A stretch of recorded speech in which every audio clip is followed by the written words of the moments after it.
Tesneem, why does it feel like all shuyukh and Islamic scholars are men? I had this awkward encounter where this young girl asked me, is there a reason why all talks on Islam are given by men? That's definitely not the first time I've heard that before. I think we need to have a real talk about this.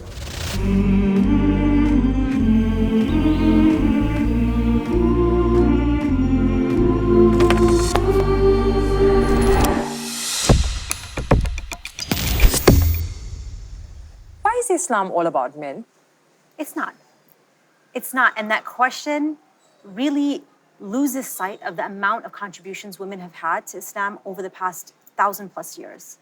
Were scholars of the past misogynistic? I think that's exactly where our line of thinking takes us. Islam is defined by men.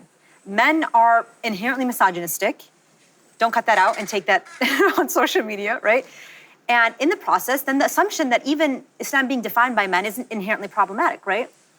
Let's start with muddying our understanding of that question itself. Let's play a game. Yeah. I'm going to share a quote with you. Guess who said it? If the Prophet of God, sallallahu alaihi wasallam, he saw you women today, he would not let you go to the masjid. Why? Background context, because of how you dress and how you act. And nope, the Prophet of God, you would have been prevented just like the woman of Bani Israel would have been prevented. Who said that? A man. A man said that. That's immediately what we think. Of course, a man would have said that, right? That's exactly what we assume to hear. And I love using this example because it was none other than Aisha, radiallahu anha, who said this, right? Wow. And it's ironic, right? Because Aisha, radiallahu anha, we think of like super uber pro-women scholar, and she was everything like that. But she also had this quote, right?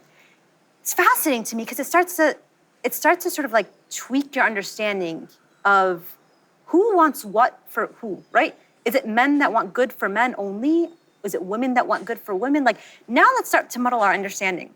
Ironically for us, several scholars respond saying, whoa. Male scholars? Male scholars. You've got Ibn Hajar, you've got Ibn Qudama, Imam Malik, in all different ways, basically come back and say, you can't really make her statements law. Like, we gotta follow the sunnah. She's just commenting maybe on a group of women, but you can't make that law. Like, these men are coming back and saying, no, you can't prevent women from going to the masjid. And I think that's fascinating because that just sort of like flips the conversation on its head. And it makes me think that like some of the strictest teachers I've ever had were women. Like, some of the most difficult opinions I've ever heard came from women about how I dress, about how I talk, about how I act. And it makes you think like, what does it mean for men to be defining the law? What does it mean had women defined the law? Like, let's just sort of like muddle the waters here for a second. So Tesneem, not all men are out here to get us. Is that it? You guys can cut that out and put it on social media. Yes, of course not. Not all men, shocker, are out to get us. But do you have other examples than this example of Aisha radiallahu anha? So like the examples that I want to give, like I want us to start thinking about how we bring our assumptions to the conversation, right? There's something called the hermeneutic of suspicion. The idea that our assumptions are going to color the way we even understand a hadith or an ayah or the tradition itself, right? I'll give you an example. There's a hadith of the Prophet ﷺ who says, I did not leave a greater trial for men in this world than women. Yeah. That we are, specifically he uses the word fitna.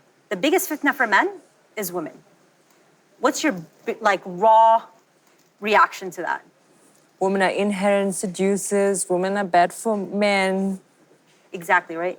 That's the immediate impression. If I read this hadith with no other context, because all I've heard throughout my life is that men are X, men are, whatever, like we've had these negative experiences, they're real experiences.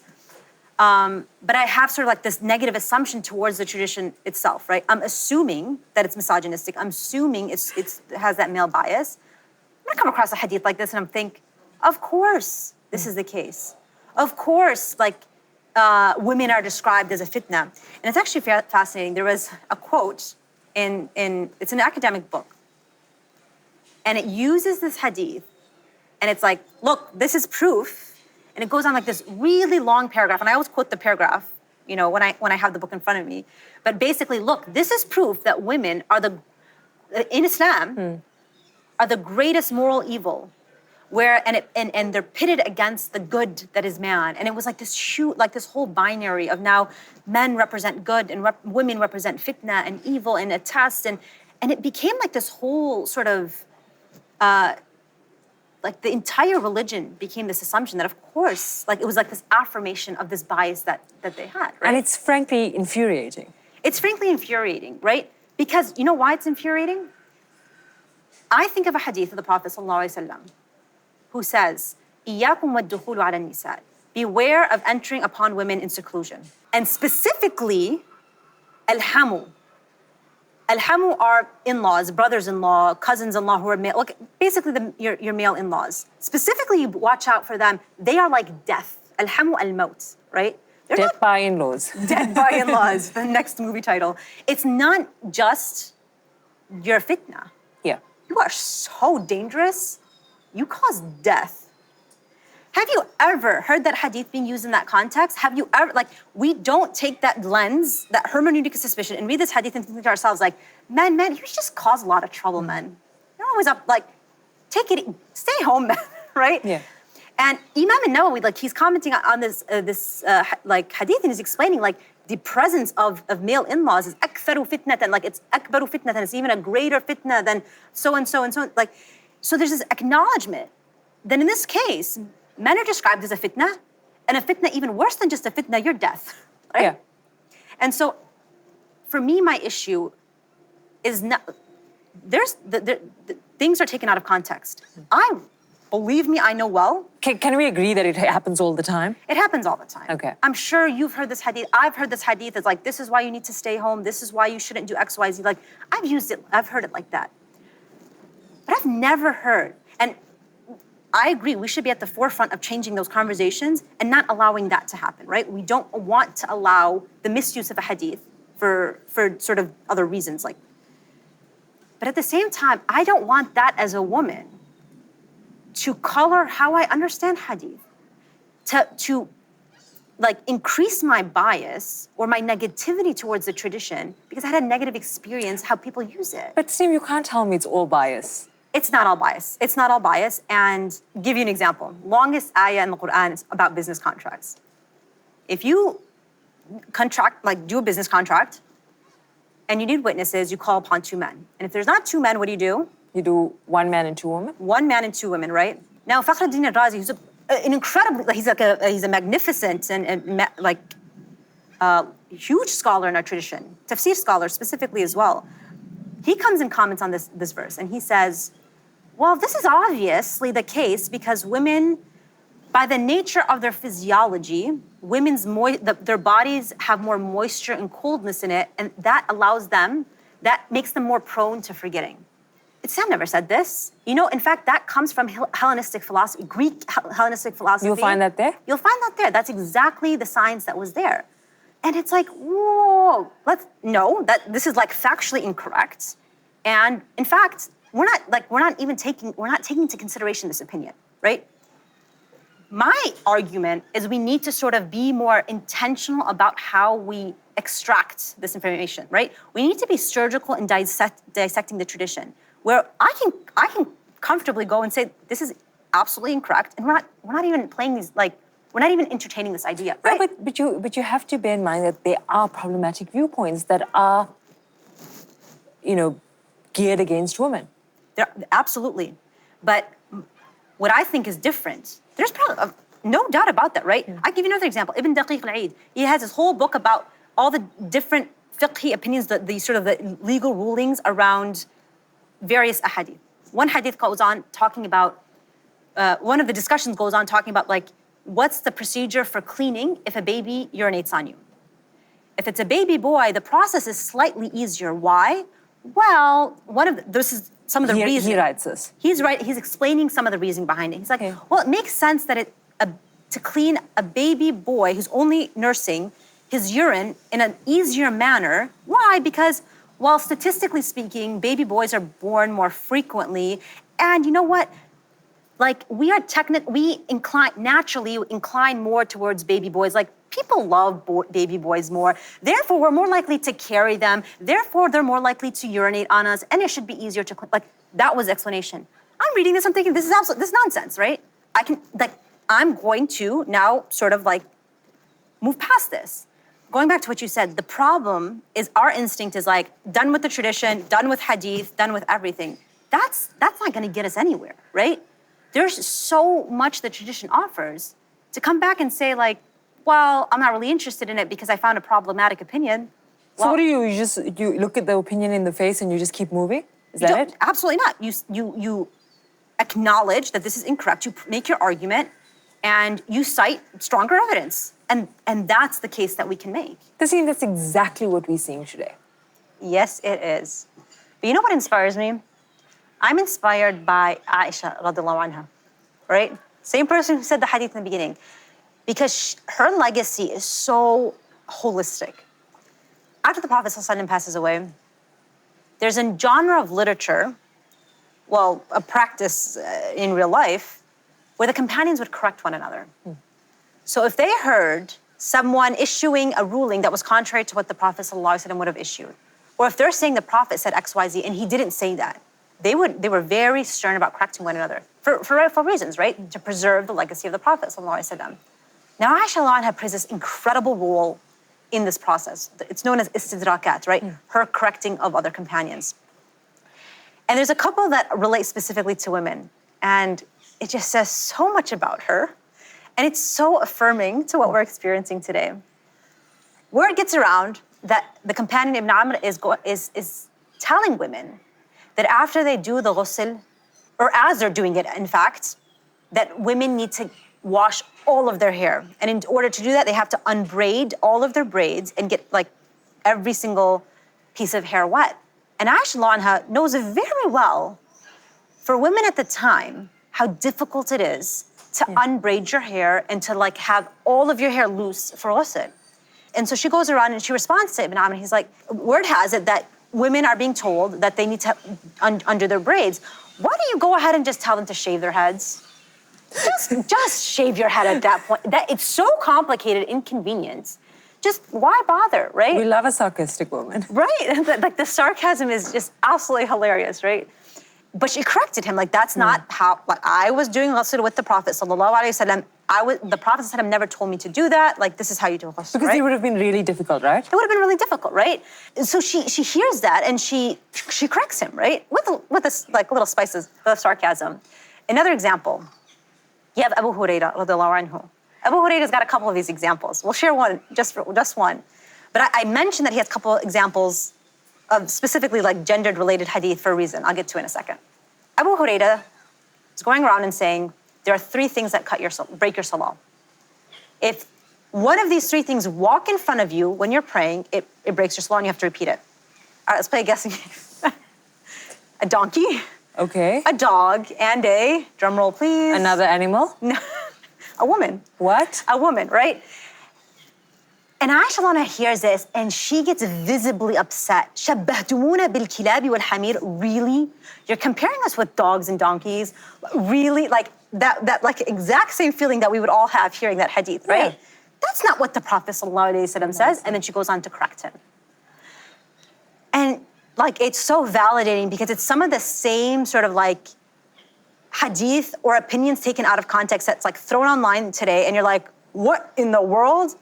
And Aisha like lived that like reaction that we all wanted to have. It sometimes can get very discouraging. It can get very discouraging. So sometimes, maybe that's why the sarcasm is a part of it, right? Because it keeps you going. Like, oh gosh. Yeah, oh gosh, like not again, right? If I was Aisha anha, she's done this multiple times. This is not like a 1 or 2 off, right? Because she had like absolute proximity to the Prophet ﷺ. She knew best. Absolute proximity. She narrates over 2,000 hadith. You have all of this stuff, right? A person should have been discouraged. But what I find incredible, like take the example of Abu Hurairah, who has multiple instances. Abu Hurairah in like feminist circles is labeled very negative things, right? He's labeled, just for the sake of clarity, misogynist, right? And I think it's fascinating that Aisha anha herself was able to see the long-term vision. Before she passes away, she requests that Abu Hurairah, when she passes away, to lead her janazah. And to me, I think that's what's missing in our conversations today. Like we have the things taken out of context. We have the very like reactive expressions and reactions because, I mean, they deserve reactions. But what we don't have is the vision of Aisha who saw past like the gendered element of this. Like there was no gender war to her because it was these men coming out and saying these things. Like she recognized, listen, there's truth. There's God and there's his prophet. There's the Quran and the Sunnah. That allows me to understand what I'm going for. I have access to that knowledge. I'm going to use my authority, my knowledge, my scholarship to correct people. But that's not going to get in my way of my brotherhood and sisterhood, of my vision of a community, of my vision of discovering the truth with us, all of this in it together. Aisha radiallahu anha had proximity to the Prophet sallallahu alaihi wasallam. She had all the right to be confident. She could have just dismissed everyone. Absolutely. I could have been like, what are you talking about? I was the wife of the Prophet. So I said that. I know best. Right, I know best, but she didn't. Like, she took the time to educate people. She put in that effort that people, like, a lot of people don't want to put in. Yeah. And that's inspiring to me. So then how do I find that middle ground? So what we don't want to do is go to the other extreme. Which is what? And that's what I hear a lot, where it's like, men can't tell me what to do. Men can't say anything, right? They can't? They can't. That's good. That's a good reaction, right? There's something called standpoint theory, right? Okay. You might not know the name, but it's like, it's a lived reality for a lot of us, where part of the idea behind this theory is that as a woman, I experience the world in a very unique way to my gender. And as a result, I have access to knowledge that no one can understand, and especially men. Break that down for me. Is it no one else can have an opinion about my lived experiences because they're not a woman? That's exactly it, Okay. right? And what does that mean? A man absolutely can't tell me what to do and how to dress and all this kind of stuff. Let me like add my disclaimers now. I'm the first person to say we have a problem with hyper-focusing on dress, on Muslim women dress. It makes me think of like how we describe people who are religious in our community. Tell me you haven't heard this, right? If you're a man, it's like, oh yeah, he prays. If you're a woman, yeah, she wears hijab. And I'm like, okay, like, how does that work, right?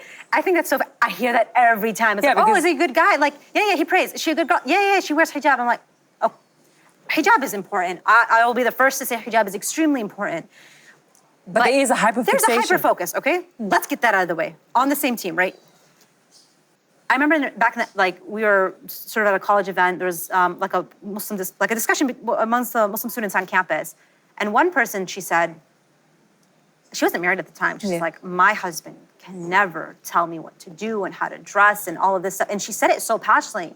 And I remember thinking to myself, like, my husband can never tell me what to do or how to dress. Like, he can never relate to me. And I think that's the other extreme. Like, I can advise men. I can call out men. Like, I have access to Quran and Sunnah. I can advise my husband, right? I can guide him to what is the truth. And the same thing goes for my husband. Like, if there is something that knowledge is accessible to both of us, then shouldn't he advise me to the truth? Like, shouldn't we be in this together where he wants the best for me and I want the best for him? But do you know why that notion exists? Because there is this perception that men defined Islam to serve themselves. So it's like, don't tell me how to dress, don't tell me anything, because anything you say to me is to serve your interests. That's the rebellion, if you like. Absolutely. And I'd like to think that at this point, I've been able to sort of poke at this idea, like, why is that the assumption, right? And this whole question is sort of filled with these assumptions, right? And I think that, like, it's important. We need to ask, we need to prod, we need to push back. We can inherit Aisha's legacy and call out, right? I'm not rejecting any of this stuff. Again, I'll be at the forefront doing that.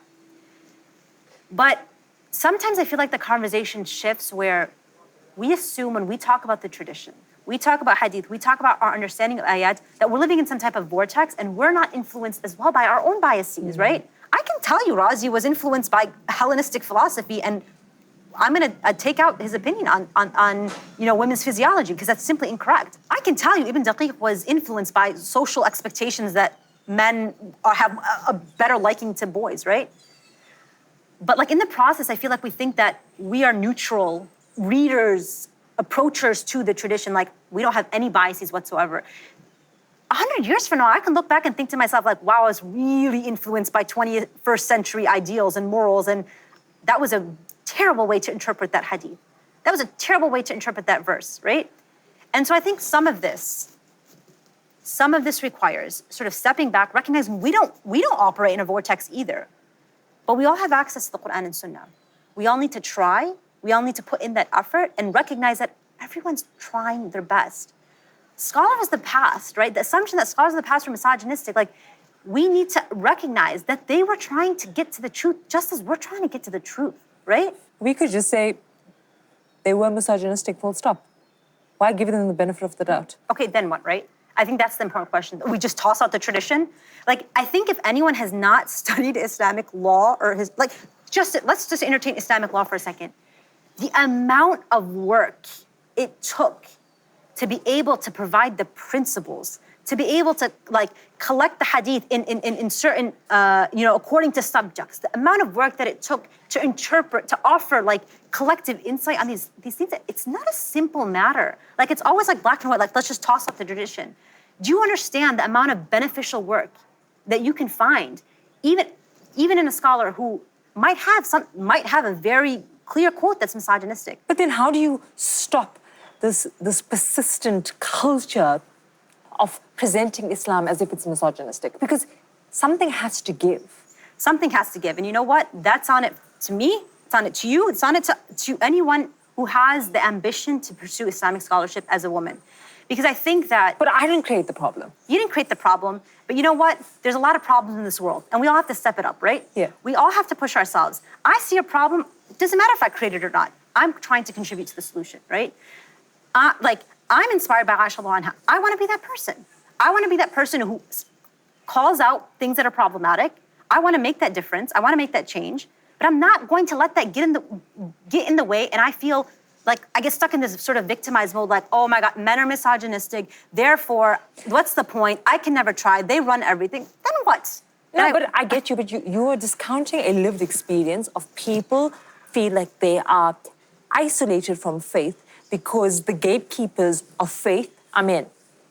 So it's not about wanting to do more. It's not about changing the status quo. It's actually about saying, I can't even get through the door.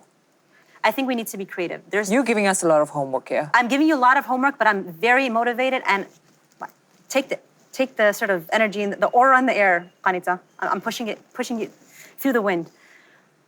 But listen, at what point in history, there's always going to be challenges. There's always going to be challenges. And sure, it might not be easy as walking into a masjid. That's okay. To me, we can be creative. We can create third spaces. We can create online platforms for to study as women. Don't let a door slam in your face, right? What I'm taking away from this conversation is that the question itself, is Islam defined by men? It's problematic in itself. I wouldn't say it's problematic, but I would say that it's loaded with assumptions, and we need to recognize those assumptions. One being that men are inherently out to get us and are misogynistic. We need to sort of question these one by one. And I think that gives me a bigger picture. Sure, I can say that we're a vast majority of scholars in the tradition male. Yeah. Was there a time in history where women were in the thousands of hadith narrators and contributors? Yeah. I'm looking to that vision, right? I want to step up our game.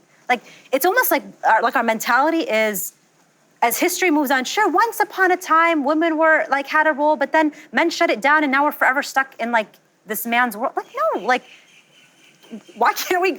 There's no reason we can't have a strong female scholarly presence now. Prove to me otherwise, right? Put in the effort, put in the time. Yes, it's not easy. It's not easy when you don't have access to these spaces. But I guess nothing that's worth it is easy. There we go. Nothing that's worth it's easy. And so then how do we empower ourselves as women? You spoke about creating our own spaces. What else? Yeah, and I really think, I want to emphasize, I think it's this attitude shift. It's not going to be easy. I'm glad you emphasized it. It's not going to be easy. There's always going to be challenges. It's about, what are you doing with these challenges? It's about getting yourself past through these challenges, knowing that, you know what, I'm in this. You're going to have a lot of people who are trying to detract from you. There's going to be a lot of people who criticize everything you say and do. But if you have that end goal, I'm thinking Aisha anha, I don't care what this guy says. I don't care, if they were saying things that made me uncomfortable or discomfort. I'm going to say truth for what it is, and I'm not going to let that get in my way when it comes to my janazah, right? like we're all allies. We're awliya. Like the believing men and believing women are awliya of one another, right? And that's that attitude shift I think is so important. And then a little bit is just like knowing how and when to ask questions. I think of Salama, radiallahu anha, wife of the Prophet sallallahu alaihi wasallam. Like she asked the question, it's so gutsy. Yeah. She's hearing the Quran being revealed, and she's hearing, and it's almost like it feels like the Quran's just talking to men. There's passages in the Quran, you'll read like a whole surah, and it feels like it's only talking to men. She asks what's like on every woman's mind. Like out loud? Not just out loud. She goes to the Prophet sallallahu alaihi wasallam. She's like, it feels like the Quran's just talking to men. Like, can we get some clarity? Am I being addressed here? What's going on? I mean, it's a whole nother conversation. The fact that the Prophet ﷺ was so incredibly benevolent and kind and open that people just were always comfortable asking him even the toughest questions. That is amazing. Let's just put that to the side there for a second, right?